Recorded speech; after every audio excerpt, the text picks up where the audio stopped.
everybody, welcome back to our YouTube channel, the channel that aims to inform you about all things property. Now today I'm going to be interviewing a guy called Tim Lawler. He is an agent I work alongside. He's a fantastic all-round agent. I'd actually go as far as to say he's the best lettings operator I've ever seen. We're in West London, which is a super competitive market. Tim started his own business about 2 years ago, and he's cleaning up. He's doing a lot of business, and it's really great that I get to talk to him today. I often get agents who come and ask me about growing their own business, about going up against brands as an individual. How do you pitch? How do you deal with objections? And Tim's such a great person to speak this about. So I hope you get a lot out of this video. I hope you enjoy it. And as always, please like, share, subscribe, leave any comments, and we'll see you on the next one. Enjoy the video.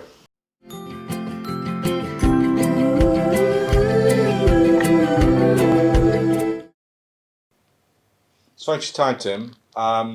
So you're about two and a half years into your business, is it correct? A little bit less, I think 20 months. Right. I'm approaching 2 years, November 2020. And one of the main things I'm getting asked is in terms of you as an individual. Now you're a self-employed agent going up against bigger, more traditional brands, because even though there's a bit of change in the industry, we have to face it. The high street still holds the whip hand that they have most of the stock, most of the agents, etc. And the first thing I want to ask you is, when you set this up, when you started pitching to clients, when you started calling them, when you started doing valuations, how was that received, first of all, by the clients? When you told them, I'm Tim Lawler, I'm by myself now, this is why you should join me.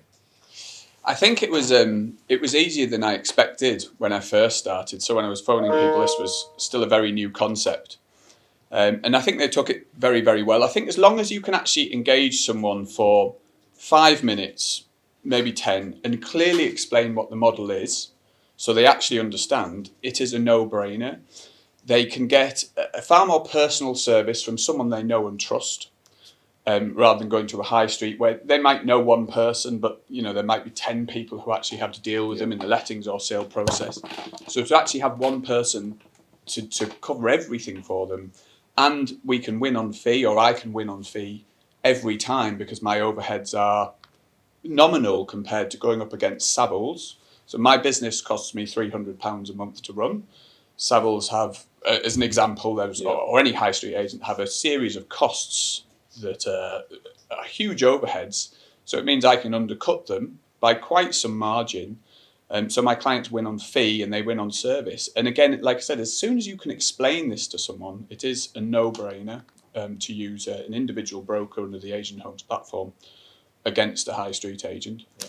And was there any serious resistance in terms of people you were pitching to just didn't like the idea, were sort of set in their ways? I did have some people who, because it's such a new, I say a new idea, it's obviously been going in other parts of the world for such a long time that, in America this is the norm.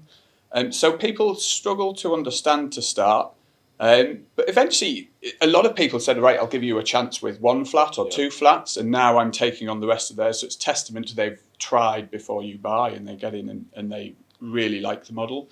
But yeah, I think it was more people just had not heard of this way of doing things. But any industry is being disrupted and changed in the modern world, and estate agency was really ripe for that. So I think people are prepared to listen, because there are other ways to let and sell a property. So this is just another way.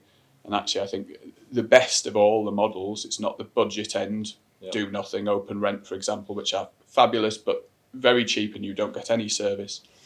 And we're kind of in between that and the high street, where you get absolute 100% the best service you can get for a fair fee. Yeah.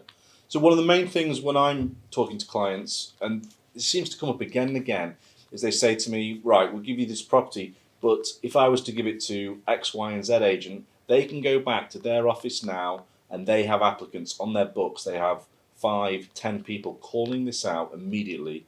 I don't see that from you. And is that something that you I think what I'd say to that is we're now going to such a size that we actually share applicants amongst each other. I have a 2-bed flat in Chelsea right now, and Gideon, another guy who works here, had a 2-bed flat at a similar price. I just got all of his applicants who didn't take that flat and could mass email and book through viewings through that. And the other thing I would say, yes, agents can say they've got a whole book of applicants, But where did that book of applicants come from in the first place? They still come from internet leads through Rightmove, Zoopla on the market.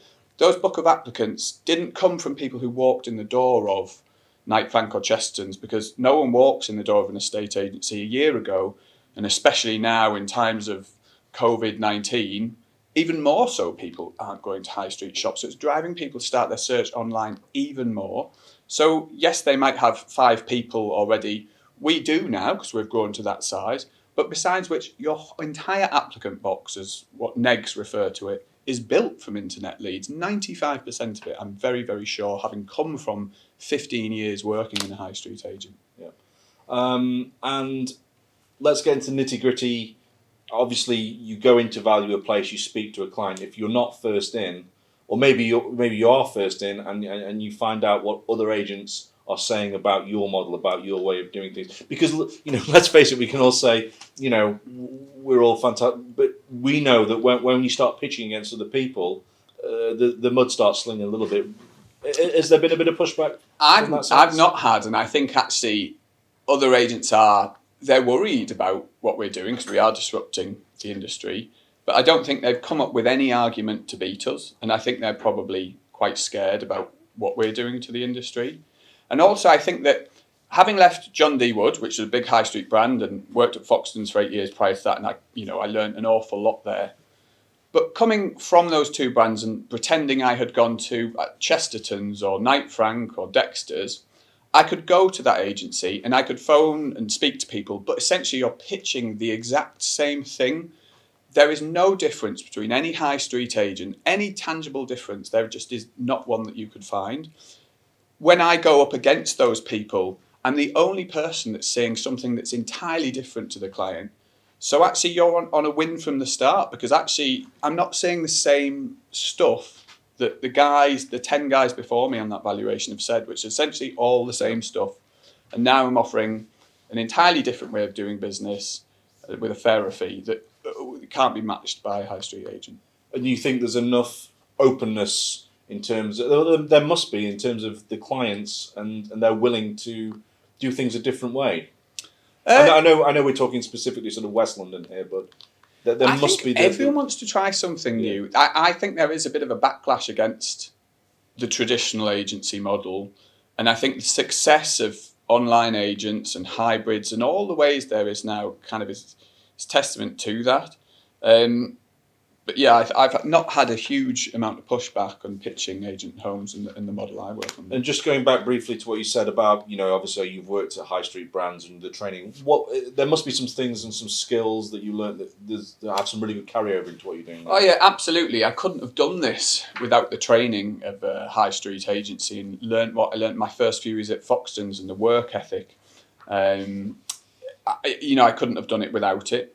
And there's a part of me that feels sorry that high street is dying when I learned so much from it. But any industry changes, I shouldn't feel guilty that now the industry I did love 15 years ago and learnt everything in is no longer, or is becoming untenable for people or unsustainable. And maybe it will be gone in 10 years unless the high street reinvents itself in some way. So yeah, I do feel a sadness that the high street is dying when I did. Everything I learned and everything I have was picked up there, yeah. But I shouldn't feel bad because a whole industry is changing. I think the one thing I've noticed that doesn't change from high street to setting up your own business is the people that spend the most time on the phone make the most money. I think that's the one thing. Oh yeah, 100%. And when I started here in November or whenever, I think there was 4 or 5 people upstairs in what I like to call the broom cupboards, comparing to this now our 3rd big office. And again, I just sat down for a month and just powered out phone calls, which was a work ethic I learned at Foxtons. And but yeah, absolutely, it's all. And any agency will tell you that if you're on the phone, you're making money. Unfortunately, a high street agent, your call reports that any person who works in a high street agent will know about call reports, and you're targeted to make 100 calls a day or whatever it might be. It's actually a pleasure to do it when you're working for yourself. You are making probably less phone calls, but they're the ones that are useful and ones that you're not just doing to make a phone call and get a tick on your little chart. That's all I have to say about that. And in terms of your, when you go in value, what are you offering? What's your proposition? Are you really going in on value, on service? It must be a combination of things. When I first started, I thought it would solely be about the value, the financial saving to my client. And after a year, I've learned actually most of them, in fact all of them, are there because of the service and the fact it's just to have one person who knows every last little aspect of their property. And I do an awful lot of lettings, and actually once you're getting into the second and third renewal, things are running so smoothly because you know the landlord, you know the flat inside out from the last tenancy, you even know the tenant when you're doing viewings, so they're fine to let you in, little things like that. And the landlord then sees that the tenant there is getting a seamless end-to-end process from the viewing right to the checkout and the deposit release, so that there's no stress for the tenant. It's like happy tenant, happy landlord. There's so much you can sell in the terms of service just because you're not peace of mind. You're not going to be passed to Sue in accounts who doesn't know your surname or how many properties you have, or it's not going to be the new boy showing your property who's never heard of you, doesn't know anything about your flat, and if you're happy to remove the sofa or not. There's nothing gets lost in translation. There's such a small margin for error in terms of doing the contract. It's an illusion that you need 10 people to do a lettings or a sales deal, which estate agents now do. It's a factory, like a Ford car. One person does the viewing, one person agrees the deal, one person books the gas certificate, one person books the checkout, which means, of course, so many things can go wrong. But of course, if one person does everything, which is dead easy, I can book a gas certificate, I can do a viewing, I can meet them on the move in to give them the keys. Technology change as well. And all the tech we have on board now to help us do that. So I'm actually, a lot of the tech we have at Agent Homes means actually my time is spent just talking to people, doing what I need. It's all done behind the scenes for me.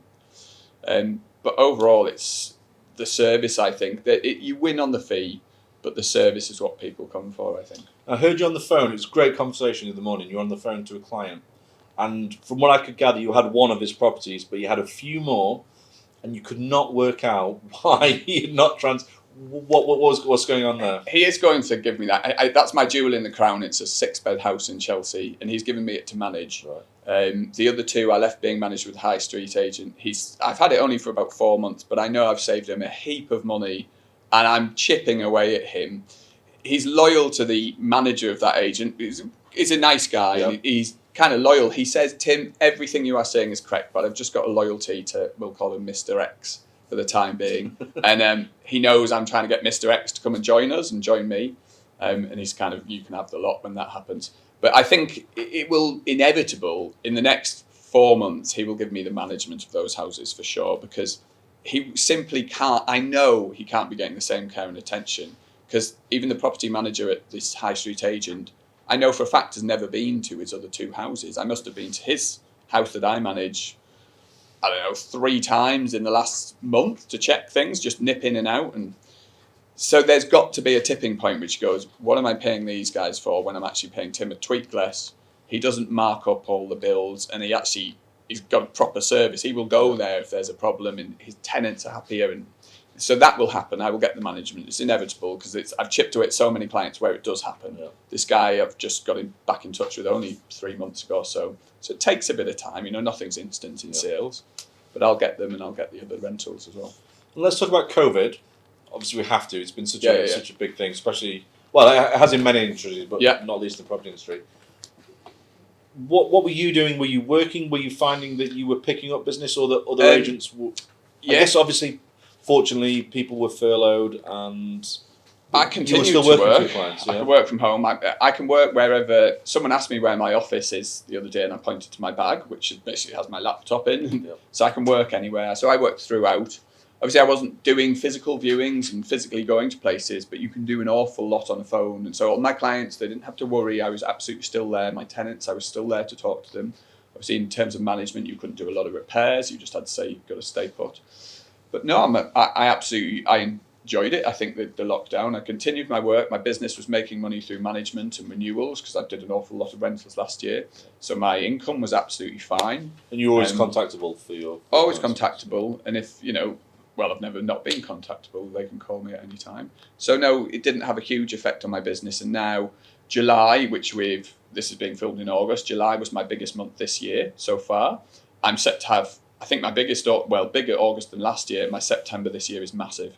And that's because I think there's a bit of a pent-up demand from the 2-3 months that we couldn't work. Yeah.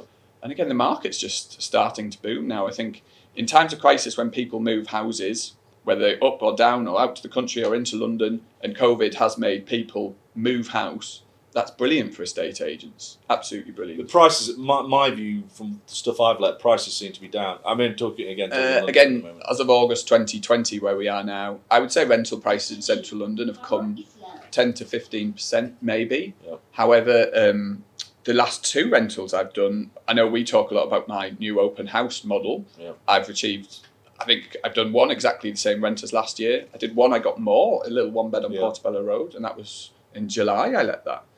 That's my open house model. But I think sales prices now with the stamp duty thing. I've sold a 1 bed flat, as you know, for the purpose of the podcast. You can do sales, lettings, and management agent homes. I do all 3.